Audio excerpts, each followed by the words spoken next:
Mic check, mic check.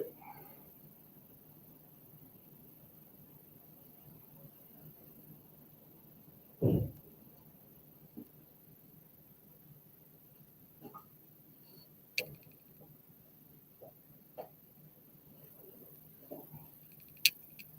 check, mic check.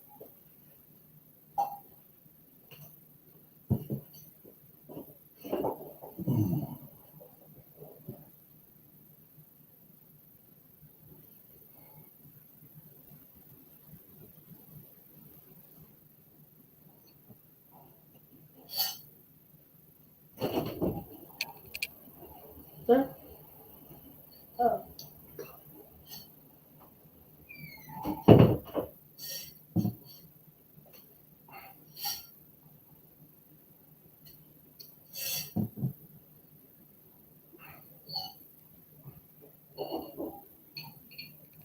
Huh?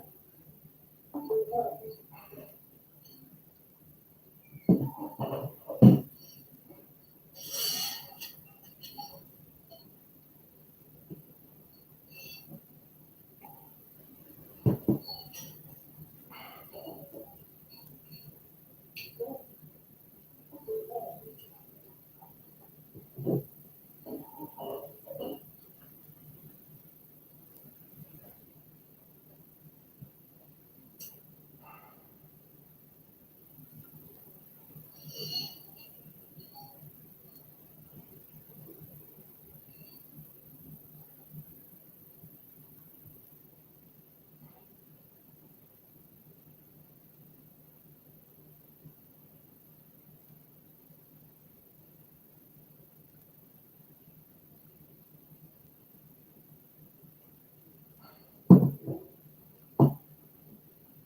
Hmm.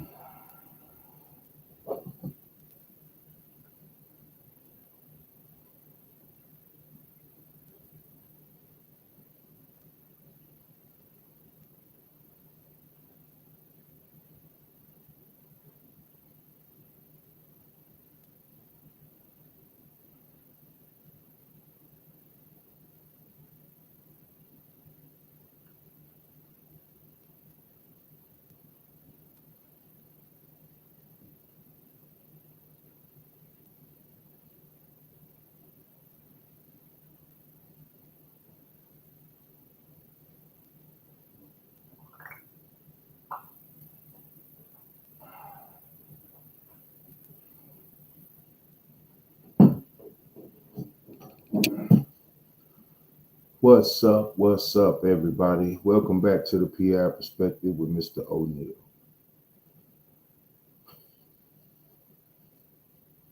Apologize for missing last week, but we back in the swing. And as usual, I'm Mr. O'Neill, and this is the place where we don't just talk about what's wrong in our communities. We actually talk about what we can do about it.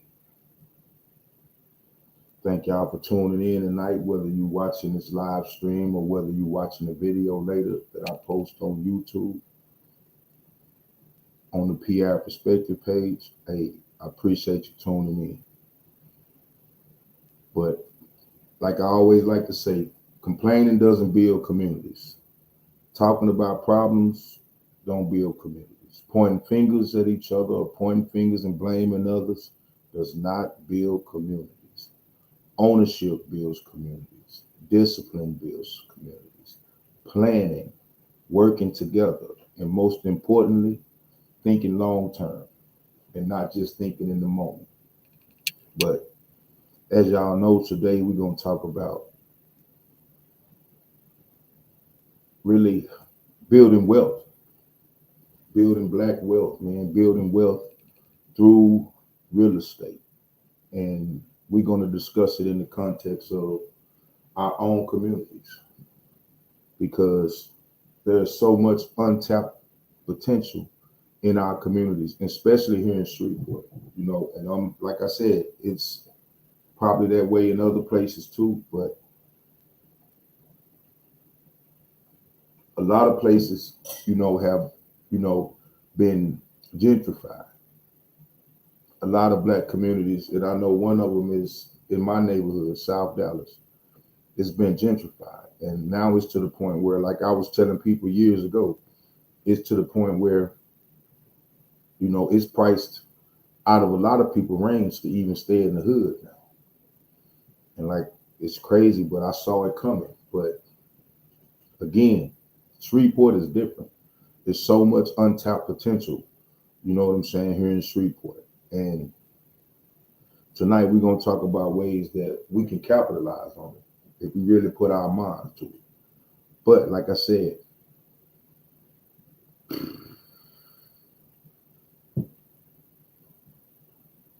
real estate, real estate, that's what we're talking about now. And like I always say, long-term thinking, you know what I'm saying, long-term thinking. Something that I believe we need to have a serious conversation about in the Black communities, and that's building wealth. Building wealth. Like, anybody can make money. Anybody, like, we've all figured out how to make money, but a lot of us still haven't figured out how to save money and to put our money to work for us, to where it makes money for us in the future, and it creates money, potentially income that we can leave to our kids to still earn income off of it. And like I always tell people, it's not about, like a lot of us do, it's not about looking rich. It's not about looking like we successful. It's not about buying things, to make other people think we successful. I'm talking about building actual wealth, the kind of wealth that can provide stability for your family, the kind of wealth that can give you options, the kind of wealth that can be passed down, and the kind of wealth that eventually could change your entire neighborhood. It could change your entire family. And like I said, that's altogether different. I'm all about the community. And like I said, tonight we're going to discuss one of the most common options people use to build long-term wealth. Like I said, real estate. And I'm going to make this conversation very simple, because sometimes we make wealth building, and people talk about wealth building, and I hear a lot of my people, really have with the idea that only rich people can do it. And that's like, that is far from the case. I'm here to tell you now that you don't necessarily have to start rich to start building wealth. You can start where you are. It's all about learning and your habits. But the one thing you do have to do is start thinking different. I stress that all the time. We have to start thinking different. And one of the biggest problems we have in many impoverished communities or in the hoods is it's not that people don't make enough money. It's that our situation forces us a lot of times to think short term. And trust me, I understand why. I've been caught up in that mind state, and I fight that mind state every day, because as real people with real issues, like if you worried about paying the light bill, or if you worried about paying the rent, or if you worried about keeping food on the table, if your car need repairs, if you live in paycheck to paycheck, I've been there. I'm still in that situation. But if you in those situations, you deal with those situations on a daily basis, it's hard to think about what your life is going to look like 10 or 20 or even 30 years from now. That's the hardest thing to do. That is the hardest thing to do, is look ahead when you have so much going on right now that, requires your attention. But you thinking, how am I going to make it through the week? You know what I'm saying? And like, that's understandable. Trust me. Like, we all been there, and a lot of us still there. But here's the problem. If we never move beyond survival mode, if we never move beyond that survival level of thinking, we can spend our whole life just surviving. And like, honestly, like, I spent so much of mine. Like I said, I spent so much of mine in that survival mind state, and I still deal with people on a daily basis, who I try to enlighten or who I try to work with or who I try to uplift, you know what I'm saying, in their way of thinking, that it's just in us. It's just in us to think about what can I do today, because like I used to look at it back when I was younger, like I'm not even promised to see tomorrow. But with that mentality, it's got me to the point where I am now, where I'm nowhere near, as financially secure as I would have been if I had started thinking about the future and I started making plans and making, moves that didn't necessarily pay off right away, but things that could pay off later in life. And like I regret that, but it's never too late to start. It's never too late to start, and that's why I believe that we have to learn how to do two things at the same time. We have to learn how to survive today while building something for tomorrow. And like I said, it's never too late. But if we, like I know, if I can learn it, you know what I'm saying, now, I still have time to teach my kids. Hopefully, I still have time to teach my grandkids. And that's where we at now. It's still time. And that is what I call the mindset shift.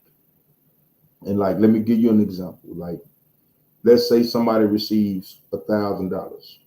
You know, nowadays a person would ask like, well, what can you buy with $1,000? But another person would ask, what can I do with this $1,000 that can help me create more money in the future? Or how can I invest this $1,000 to the point where I can turn this $1,000 into more?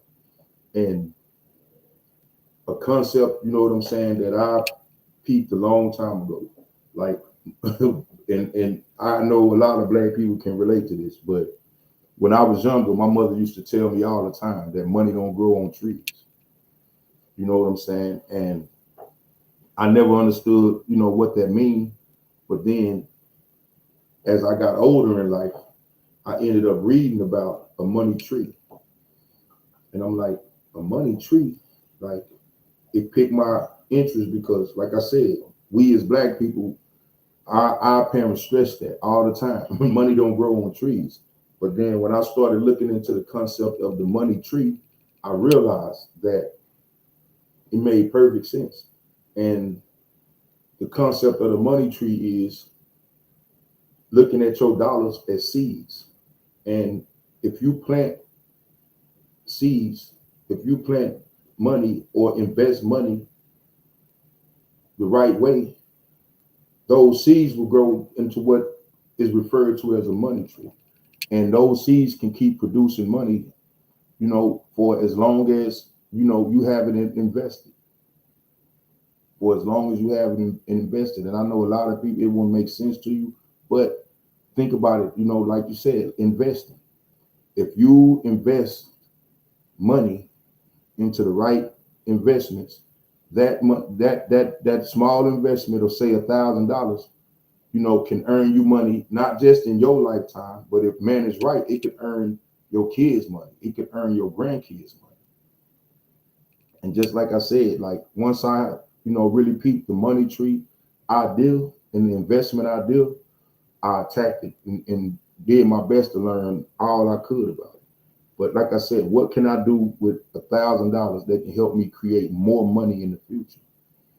And like I said, from what can I buy with this? Like I said, that is what I call two different mindsets. I call the hustler mindset and the customer mindset. And a lot of us, you know what I'm saying, or have that customer mindset to where when we get money, it's like, what can we pay? What can we buy? And like I said, a hustler's mindset is, how can I flip it? How can I flip it? And we need to get back into that mind state because, like I said, hustler mind state, customer mind state, and the hustler is looking to invest. He's looking to flip his money. And I'm not saying you shouldn't enjoy your money. I know everybody, you work hard, you want to enjoy your money. But I'm saying that we need to learn how to make our money do more than one thing. We need to learn how to put our money to work for us. But Some of the money, like I said, some of the money is it need to take care of you today. I know you need to pay bills. I know there's certain things you need to do, pay rent, but some of our money should be working for tomorrow. If not, we'll end up working for the rest of our lives. We'll end up working to make other people, more, wealthy. And that's just not what it's about. You know, I never planned on working, to make somebody else wealthy for the rest of my life. And I know if anybody has really looked at it, you know, we've seen the success stories. We've seen the people who went from, workers, to bosses. And just like I said, if anybody has any aspirations, real aspirations in his lifetime to become a real boss, like I said, I'm in a situation now where I work for myself. But I know in order to be a boss, I got to get in a situation where I can hire people to work for me. That's what boss status is. People say having your own business, like that's cool. But as long as you have to get up and go make the money, you know, I don't see that as boss status. That's good. That's a good start when you're not working for somebody else and you can go out and work and make your own hours and make your own money. But in order to be a true boss, you have to create a situation where you can make money when you're not there.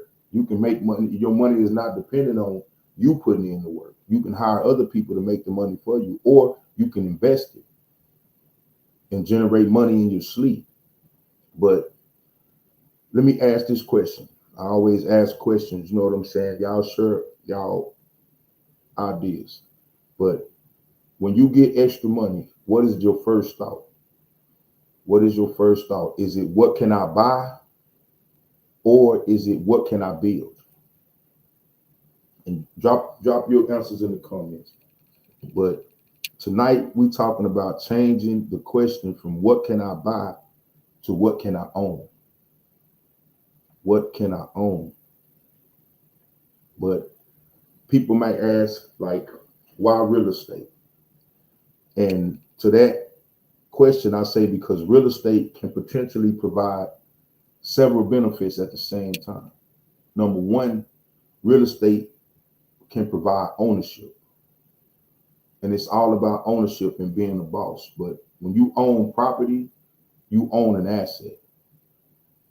And that's different from simply paying someone else, to live in the house. That's ownership. Number two is appreciation. And over long periods of time, properties can increase in value. Now, it's not guaranteed. Nothing is guaranteed in this world. We know that. But real estate values can go down. But historically, real estate has been the one major way that people have accumulated wealth. It's proven. Look at the track record. Most wealthy people, most millionaires, billionaires, real estate usually played a part in it. Or once they got their money through whatever they got their money from, they invested in some real estate for long-term wealth potential. But number three is cash flow. Like if you own a property, a rental property, and you can collect enough rent to cover your bills and make a profit, that property may generate cash flow. You know what I'm saying? It may generate cash flow. And again, it's not guaranteed. You have to have the right deal. You have to do the right things. But with the right rental property, that rental property, collecting that rent, it'll cover your expenses for maintaining the property and put some money in your pocket or put some money in your bank account. And like I said, as long as you own it, keep it together, that earning potential is limitless. That earning potential is limited. And like I said, I see it all the time where people have passed those properties and passed stuff down to their kids and even their grandkids. So it's major, but it's not automatically profitable, but because like I said, you have repairs, you have insurance, taxes, there's so many things that come with owning it. But if you can get the right deal, get the right property and do the right thing, like there is major earning potential in rental properties. But like I said, that's a different story. I'm not giving real estate advice. That's why I made sure I put the disclaimer in that. I'm not telling you, that it's that easy. I'm not telling you how to do it. I'm just telling you what can be done. But number 4 is leverage. And this really is interesting once you learn the concept of leverage. But you don't have to, you know what I'm saying, own the entire property to have leverage. If you can, in a lot of times, in a lot of situations, if you can just, get the down payment to get control of the property, that would give you leverage. You don't necessarily have to purchase, personally, purchase the entire thing, or you don't have to have the entire amount of money to buy the house sitting in your bank account. Financing can allow someone to control the property with a small amount of capital, say like a down payment. But leverage also creates risk. If you borrow money, you have to pay it back. You have to pay it back. So we're not just talking about, going out, get a bunch of loans and put yourself in debt. We are talking about learn how money, financing, ownership, and real estate actually works. Do the work, do the research, learn how it works. But I want to make this clear. Like I said, I'm not telling anybody to go buy a house tomorrow or go invest in anything tomorrow. I'm not telling you to take your rent money and put it into some type of investment. I'm not doing none of that. I'm just telling you the potential. I'm not telling you to borrow no money that you can't repay. I'm not telling you that every piece of property is a good investment. I'm not telling you none of that, but I am telling you to, like anything we've ever done, anything we would do, learn the game. You owe it to yourself. You owe it to yourself. You owe it to future generations. Because if we don't understand how wealth is created, we're going to spend our lives working for the people who do. And let me say that again. If we don't get an understanding of how wealth is created, we will spend our whole lives, our kids and our grandkids will spend their whole lives working for the people who do know how to build wealth. And they'll build wealth off our labor. They'll build wealth off our backs. They'll build wealth off our sweat. And hopefully we tired of that. Hopefully we tired of that. Hopefully we are tired of that, because I know I am. I know I am. But hey, we're going to keep doing what we got to do so we can do what we want to do. But because somebody watching this might be thinking, hey, Mr. O'Neal, like, that's great, but I don't have $50,000 to invest. I don't have $20,000. Like, I don't even have $2,000 to invest. And like, all of that's cool. All of that's cool. But in reality, one of the most powerful concepts that we need to understand as us is cooperation. Cooperation. I tell people all the time, it is so much easier to do something with a group of people than it is to try to do it by yourself. And that's with anything.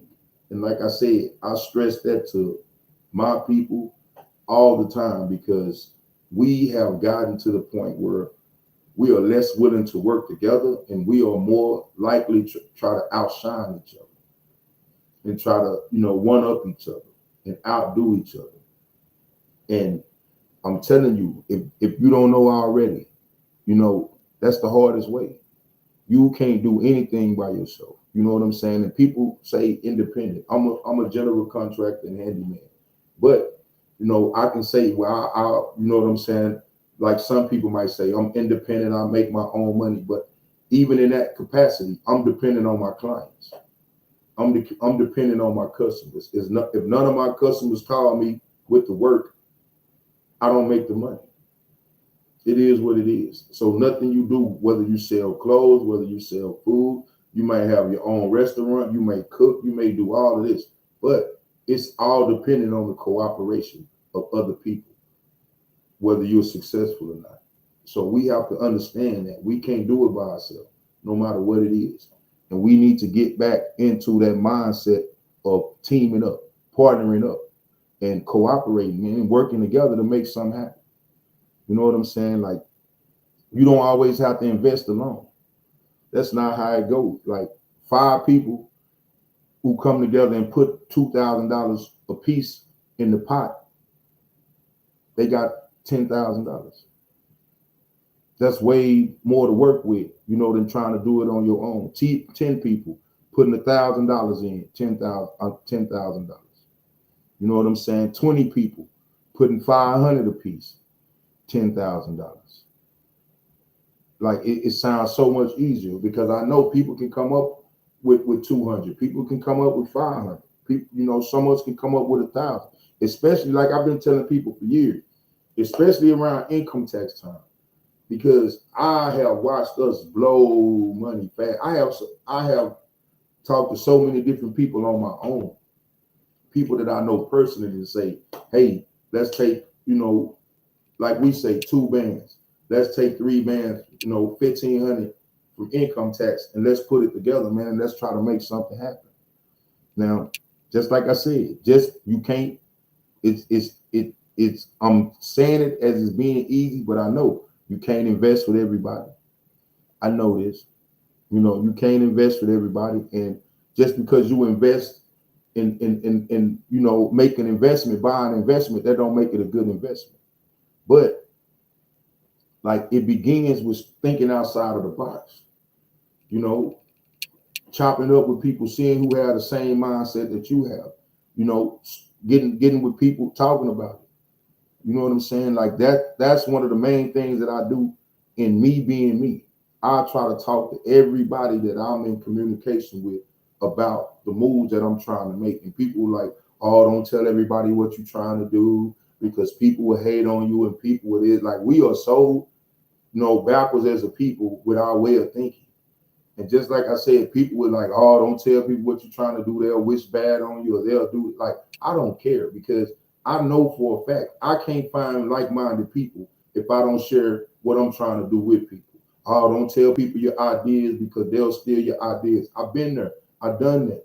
You know what I'm saying? And the one thing I can say is some of the main people who thought they could steal my ideas, they didn't have the education, they didn't have the drive, they didn't have the focus, and they didn't know what I know. So they went out and blowed some money when we could have partnered, you know what I'm saying, with my expertise, my skills or whatever, and we could have made some money. So that's gonna happen.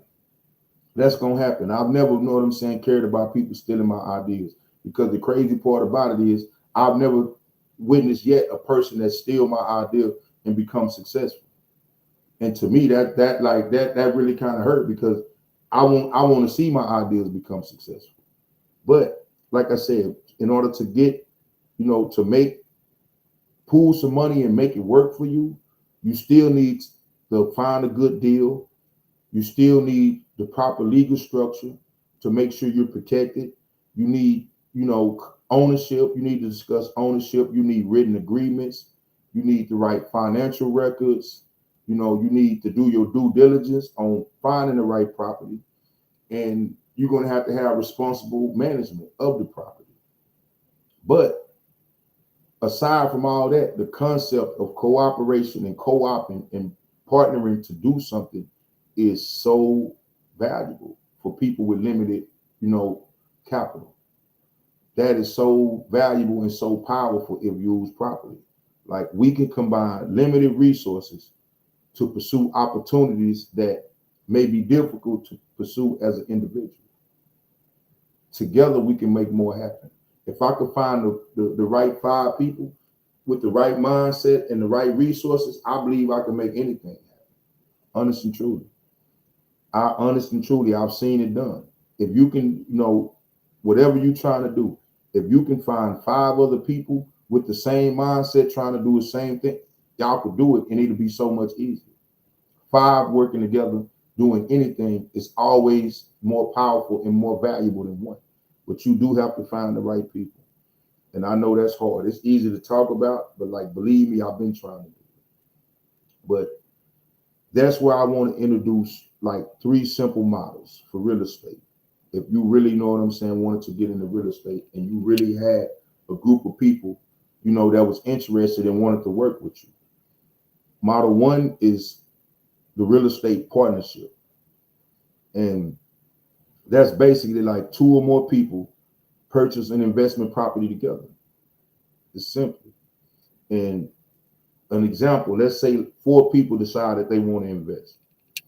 And each one of those four people contributed $5,000 to the pot. Now they have $20,000 combined capital, simply. Now they can use that capital toward buying an investment property, depending on the financing and, purchase price, closing cost, or whatever. But the most important part is with us in that situation, don't just shake hands. We can't just shake hands, or we just can't say, oh, we family, so, we're going to do this and we're going to make it happen. Like, that's not a business structure. That's not a business structure. You need everything on paper. You need everything documented. You need who owns what percentage of the property, who is going to contribute how much, who is going to be responsible for management, who's going to be responsible for the repairs, who's going to handle the tenants, and what happens if somebody want to get out of the deal, what happens if somebody stops contributing. And all of that counts. What happens if somebody dies?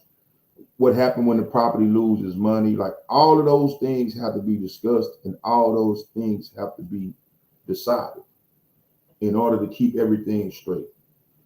It's more, but like I said, it's so much easier for three or four people to pool together their money, to invest in something, in anything. And like I said, we just have to get that mentality, man. We have to get that mentality. Like, that's what it starts with. Don't get me wrong. You have to get your education. You have to do all of that. And it's going to be work, but like, it's worth it. We, like I said, look around us. Look around us. You know what I'm saying? Like, do your research. Do your research on wealthy people and see how they got there. A lot of them didn't, like we always like to say, everybody didn't join the Illuminati to get wealthy. Everybody didn't have to sell their soul to get wealthy. Everybody ain't got a rich parent or, a homeboy that like, some people hustled and got it out the mud. And just like I said, the mud to spend it and try to show off for other people. They got it out the mud and they kept flipping. They kept flipping. But the lesson is, trust people, but document the business, man. Make sure that paperwork in order. Make sure that paperwork in order. But the second model is come together with some like-minded people and start a small investment group. It could be family, it could be friends, it could be co-workers. Instead of four people buying one property, you could create a group whose purpose is to systematically acquire real estate. And let's example, 10 people. 10 people contribute $100 a month. Just put the money up. You know what I'm saying? That equals $1,000 per month. That equals $12,000 a year. In 2 years, that's $24,000.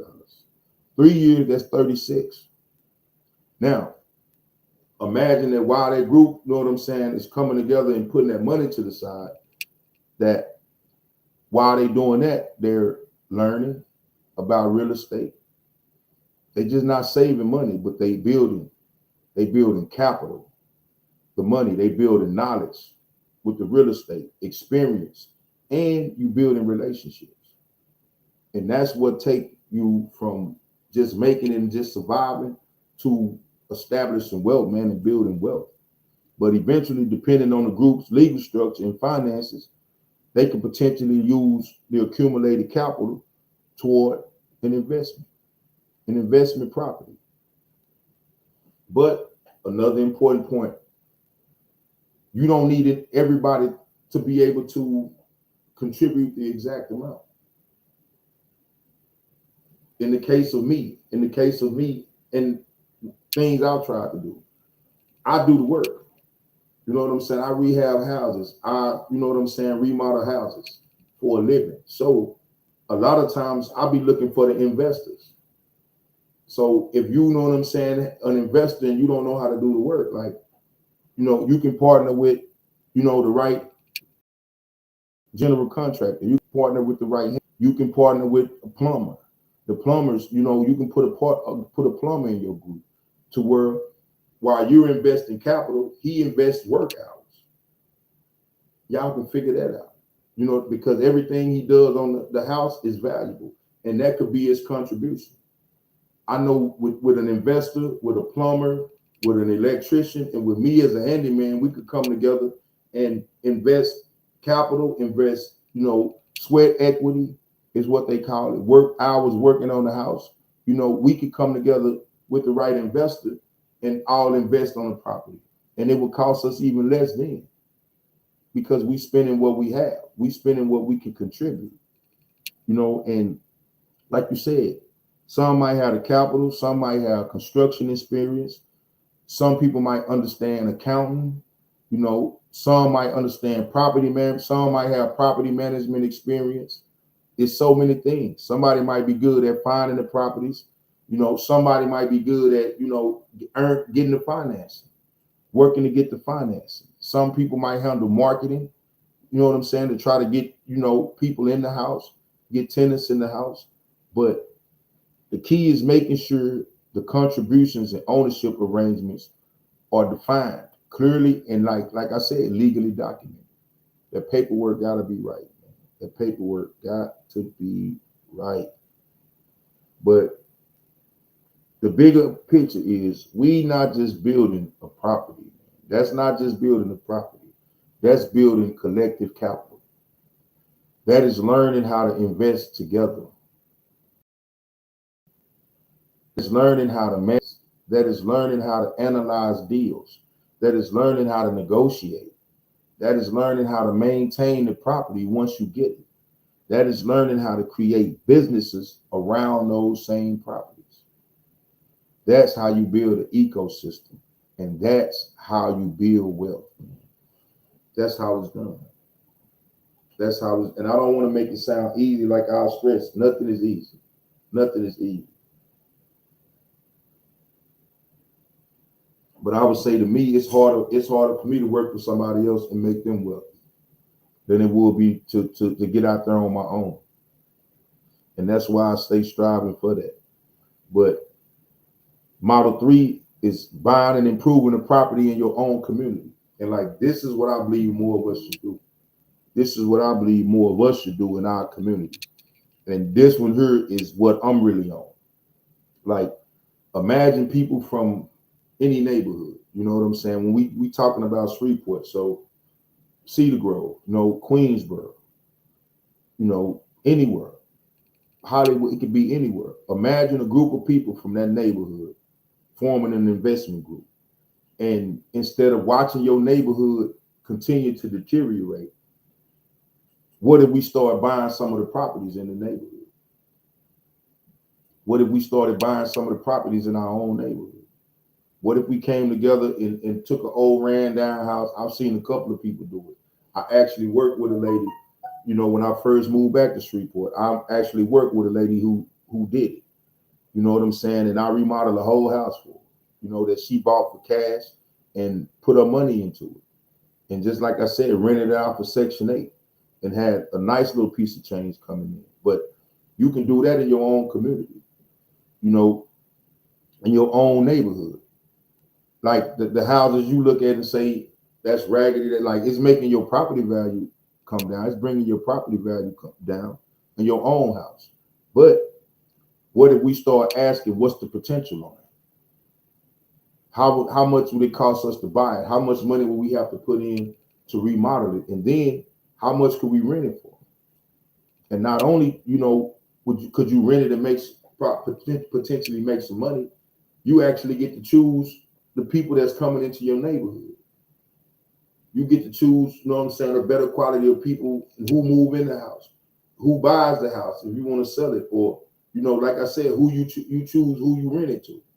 So you get the opportunity to make sure that you're getting upstanding people in your community at the same time. But like I said, buying a property in your neighborhood become a rental, a starter home for somebody, maybe a duplex, a community office, housing for, an upstanding working class family, or other uses, other uses. But imagine those same investors coming together and doing that over time. One property becomes two properties. Two properties eventually become five becomes 10. And now, again, you're not just simply investing in real estate. You're participating in the neighborhood development. That's neighborhood redevelopment.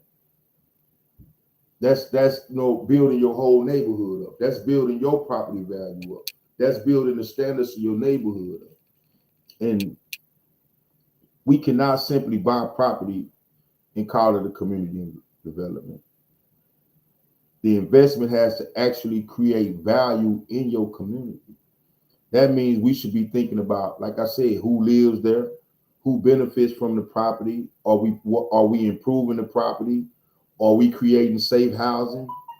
Are we creating opportunities for the contractors in our community? Are we keeping the money circulating in our community? Are we helping create a stronger tax base, which helps fund schools, fund, other things in the community? And are we creating assets that can remain in the community for generations? Not just in your lifetime. You can create assets in your community that you could pass down to your kids, to your grandkids, and so on and so forth. But again, it's a completely different mindset. It's a completely different mindset. Completely different mindset. But like I said, my mindset and the mindset that I would, put on people in the community is what they call the buy, improve, and hold mindset. And that's another concept that I want everybody to understand. Buy, improve, and hold. Now, I'm not saying it's the only real estate strategy. It's too many to really go over in this little hour time. So, but for community well building, I want people to understand the power of long-term ownership. And like I said, imagine a group buys a property. They put into the work to improve the property. They rent it out, to good, upstanding people. They maintain it and they keep it. Like years later, that property may be worth more than what they originally paid for. During the time, they may have generated rental income. And if they continue owning it, that asset can eventually be passed down as a part of an inheritance. That's the difference between I made some money and I built something that can continue producing value. Think about that. That is the difference between I made some money and I built something that can continue producing value even when I'm gone. Even when I'm gone. But like I said, I don't want anybody leaving this live stream thinking that real estate is easy. People talk about stuff, and I've been told that when I talk about stuff, I make it seem too easy, and it's not. There are risks. You can buy a property. I've seen people buy properties and estimate repairs, and then get in it and find something else wrong, and the repairs end up costing more than they originally thought. Like a tenant can stop paying, or a tenant can, jump up and burn out and move out when you're thinking you got the income. Like these days, property taxes can increase. Insurance is going up. Your insurance can increase. Interest rates can affect your money. It can affect your financing. I've seen whole neighborhood change, and people buy houses and the whole neighborhood flip, and like crime could rise, and it puts down your property value. Your property, partners can disagree, partners fall out, and if when you pool money together, it could be serious legal issues. Like nothing is perfect. Like I said, nothing is perfect.